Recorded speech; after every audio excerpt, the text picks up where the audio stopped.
On June 2nd, 2015, Community aired its series finale.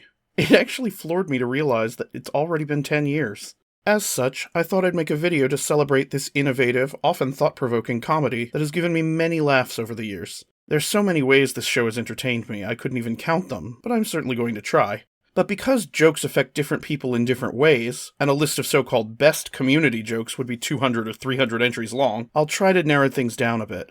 These will be the top 10 community jokes that keep me laughing on every rewatch. They'll never get old, even after 100 views. At number 10, we have Britta's April Fool's Day prank in The Science of Illusion. Now, this one may seem like a dumb pick at first, but the reason I love it enough to add it to the list is because it represents a major meta joke before the show even started making meta jokes. Britta wants to pull an April Fool's Day prank in order to prove that she's not a buzzkill, so she comes up with a plan to steal a frog from the biology lab and put it on Senior Chang's desk with a little hat on it. However, she still kills the campus buzz when the frog gets away from her, and hijinks ensue as she tries to catch it, resulting in her pushing a dead body out the window naked. The joke isn't the frog with the hat on it, or that Britta is the worst. You're the worst. Or that the cadaver falls out the window, or that a community college even has a cadaver. The joke is the fact that if everything had proceeded as planned, the prank would still have backfired spectacularly, because Chang is psychotic and has a crippling fear of frogs. I told you that in confidence! Just think about what would have happened on that screen if Britta hadn't Britted her prank. Your imagination is better than anything they could have done. That's the joke, and I love it. I even wrote about it as an example of fridge brilliance on the community page of the TV Tropes website. It's one of a few contributions I've made there, but I can't remember the rest off the top of my head. It's been a while. Moving on to number 9, we have a scene from Competitive Wine Tasting. Abed challenges TV Studies Professor Sheffield's contention that the question "Who's the boss?" is complicated when it comes to the show Who's the Boss? This culminates with an age-old teaching trick to shut down student challenges. Do you want to teach the class? It's a bit of an insidious tactic which assumes 3 things. The student does not understand the subject completely, the student does not have the ability to impart the knowledge he does have effectively, and that the student fears being embarrassed by public failure. It usually shuts the student down. But as we all know, Abed is not normal. So instead we get to see Professor Sheffield reacting quite poorly to the dismantling of his life's work in a short presentation on day 2 of class by a community college student. Afterwards, Abed tells him, "There's a path we take and the path untaken. The choice is up to you, my friend." And in a pretty ominous move, Professor Sheffield opens his desk drawer to reveal a gun. Now that's a pretty dark reaction, which is subverted when he pulls the desk drawer farther out to reveal his other book, What Was Happening? An Analysis of What's Happening. It's a great gag. He's sticking to his path, and the negativity being wiped away by his delusion is what makes this joke better than the other instance of essentially the same thing happening later in the show. In Season 3, Britta tries to light a cigarette for Troy, only to find out that it's a candy cigarette. As funny as that is, I prefer the gun drawer. For number 8, I'm not going to cite just a single joke, but rather an entire class of jokes that are repeated in different ways throughout the series. I call them the misheard words jokes. The joke occurs when a character mishears or misunderstands what another character just said to them, then runs with the misunderstanding as if the other person were supposed to get it anyway. There are many examples of this throughout the show. I'm giving you an all tomato, meaning that you give me the whole tomato or else. But I have 2 great ones off the top of my head, so I'll use them. The first is between Pierce and Vaughn in Home Economics. When Britta confronts Vaughn about his song Getting Rid of Britta, Vaughn's response makes Pierce angry because he takes all the credit for writing it. And as they're arguing, Pierce makes a reference to Simon and Garfunkel that Vaughn is too young to understand. Needless to say, Art Garfunkel is not Garfield the cat. But the mistake is made and the punchline hits. Assuming to Garfunkel someone is to keep putting up with him even though they're a fat, lazy cat who hogs the spotlight and eats all the lasagna. This one is great because even though they're arguing across each other, both references sort of make sense. However, I actually like my second example better. In Aerodynamics of Gender, while the girls are bonding with Abed through his ability to over-describe the flaws of the other women at the school, Annie compliments him for being like a machine. He, of course, sees the reference to RoboCop, and Britta's the description so subtly that I'm not even sure Abed got it, but it makes me laugh every time. Exactly like RoboCop. Charisse is a bad rowboat sinker. Number 7 might seem like a more mundane joke, but I can't help loving this kind of ridiculous wordplay. In Pillows and Blankets, we get a Ken Burns-style documentary about the war between Troy's Blanketsburg and Abed's Pillowtown, and for the first time in the entire series we get a map and description of a portion of the Greendale campus, in Elroy's dulcet tones. The North Cafeteria, named after Admiral William North, is located in the western portion of East Hall, gateway to the western half of North Hall, which is named not after William North, but for its position above the south wall. And number 6 is a joke I've used several times in my short time on YouTube. In the bottle episode Cooperative Calligraphy, Annie loses her pen and everyone except Pierce thinks Britta took it. Statistically speaking, it's Troy. Once they force her to empty her purse, Shirley tries to comfort Britta as she rants about being Guantanamo'd, and Britta lashes out with a quip about her age, a sensitive topic for Shirley. The back and forth is wacky, and I'm definitely here for it. That doesn't make any sense. I'll make your ass sense. Number 5 is a nonsense word that just works in every possible argument. I can't believe they didn't use it more than once. I mean, Dodoy became a running gag, and yes, Dodoy works in many situations as well, but I really think they had verbal wildfire with it. Ugga answers way more questions than Dodoy, which is only for situations of stating the obvious. In fact, Ugga can be used as the response to any question, especially in Hollywood. Are you sure you want to cast Rachel Zegler? Are you sure you want to attack fans? Are you sure Megalopolis is worth this kind of money? Mickey 17 might be better without... Snape? See what I mean? It also works for politics, but I'm not going to go there right now. Moving to number 4, we get something that really had to grow on me. Magnitude's Pop Pop wasn't all that funny to me at first. Still isn't, really. The character's fine, but the catchphrase doesn't do anything for me. However, there were a couple of times they played around with it in particularly clever ways. One of them rises this high on the list. You'll find that I have a bit of a soft spot for absurdism. In For a Few Paintballs More, Greendale students discover their latest destructive game of paintball was orchestrated for that very purpose by Dean Spreck of City College. However, for legal reasons, the prize money Spreck promised is real, so the students decide to form a united front in order to save the school from bankruptcy over the cleaning costs. But City College doesn't play fair. They hired hundreds of professional paintball players to register at Greendale and join the game. And even more nefariously, Dean Spreck, having discovered the secret Greendale meeting, sends in his own spoiler, a remote-controlled car with a paint grenade attached. Magnitude heroically saves the room full of cowboys turned rebels from being splattered and losing, but the experience leaves him struggling for breath. Troy tries to decipher his last words. Pop what? And I find the whole thing hilarious. What is he trying to say? Pop what, Magnitude? This is the point on the list when we move away from short gags and consider the thoughtful long-form jokes. Number 3 is one of the most unexpected things that ever happened in this show. And that's saying something for Community.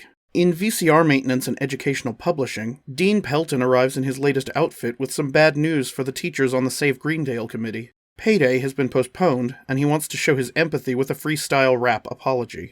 Well, I'm a peanut bar, and I'm here to say your checks will arrive on another day. He doesn't realize until it's too late how entrenched he would become in rap culture in the process. Criminals, Wall Street, taking the pie, and all the black man gets is a plate of white lies. He really goes native on this one. Barack Obama is scared of me because I don't swallow knowledge and I spit it for free. I seem to remember that being a reference to an actual rapper, but I can't for the life of me remember who it was. Let me clear my throat. Ha ha ha!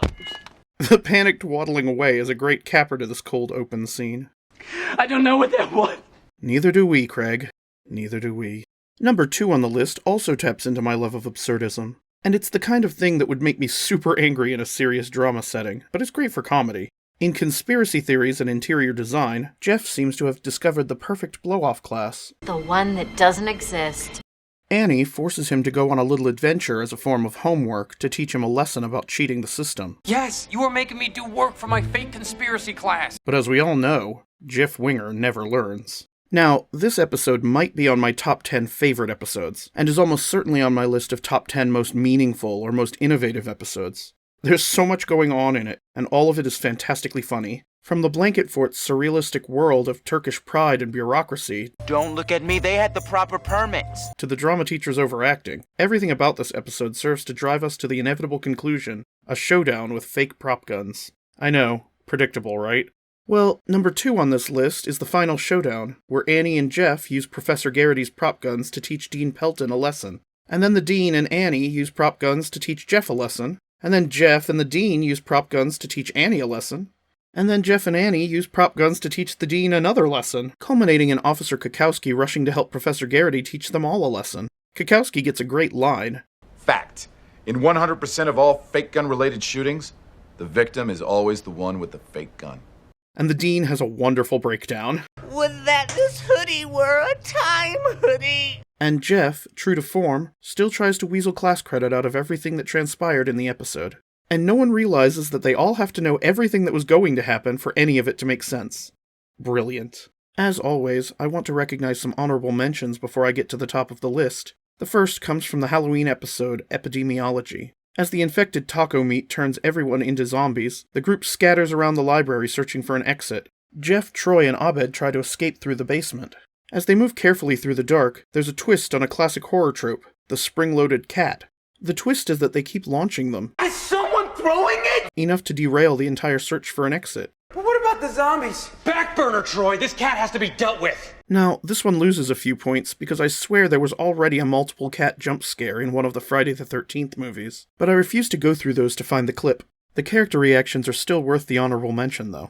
When Community first started, it followed the old sitcom format, a cold open, a theme song, 2-act intertwining ensemble storytelling, and then ending tag. I have a special place in my heart for many of the ending tags throughout the series, but this honorable mention goes specifically to the ones in Season 6. Knowing that the show was probably ending for real, the producers used the first few tags to create fake pitches for spin-offs. Shirley's story was closed off, we saw the zero-budget magnificence of the Portuguese Gremlins knockoff, and we witnessed the eternal torment of a man who owes Jeff Winger a small favor. These were great, but they don't particularly distinguish themselves from Troy and Abed's Spanish song, for instance. But there are some that demonstrate and exemplify the intense creativity and greatness of the show as a whole. The negative reactions to Garrett and Vicky's showcases brilliantly reflect fan criticisms of the show's unsteady quality across and between the seasons, as also referenced in the final episode.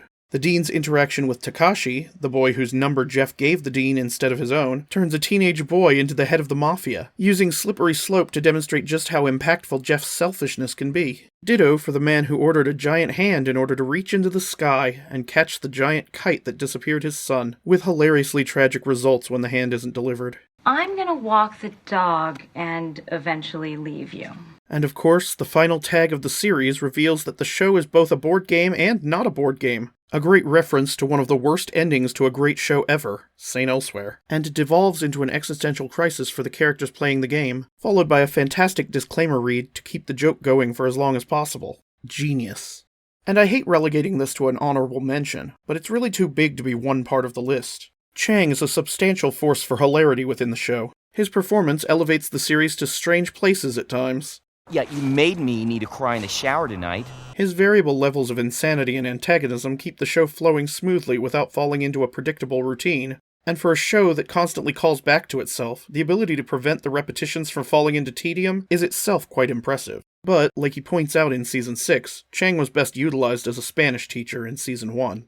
So, my final honorable mention goes to Season 1 Chang for starting, continuing, and ending with, well, I'll just say there's not another teacher with that much flavor. I am seeing your train, and I'm so ill. This is a warning, I can't be killed. And at number 1, I have a scene that I literally, not figuratively, watch on loop whenever I see it. I don't even know why this scene hits me so hard, but in over 50 watch-throughs of Community, nothing else compares. In the Season 6 episode Advanced Safety Features, Britta's boyfriend Rick, previously known as Subway, returns to campus with another commercial gimmick, guerrilla marketing for Honda. He and Britta prove to be a formidable sales couple, particularly when it comes to Dean Pelton, whom they call a Level 7 susceptible. Eventually, financially responsible Frankie catches up to the Dean for what I may have to say is the single funniest scene in Community, at least to me. From the Dean's utter confusion over his motives and the use of the Honda motto, The power of dreams. to Frankie's response to the term Level 7 susceptible, Because why would I? Because that's Moon Man talk. to Paget Brewster's outstanding straight man performance simultaneously insulting and comforting the Dean. You're just a dumb little man who tries to destroy this school every minute.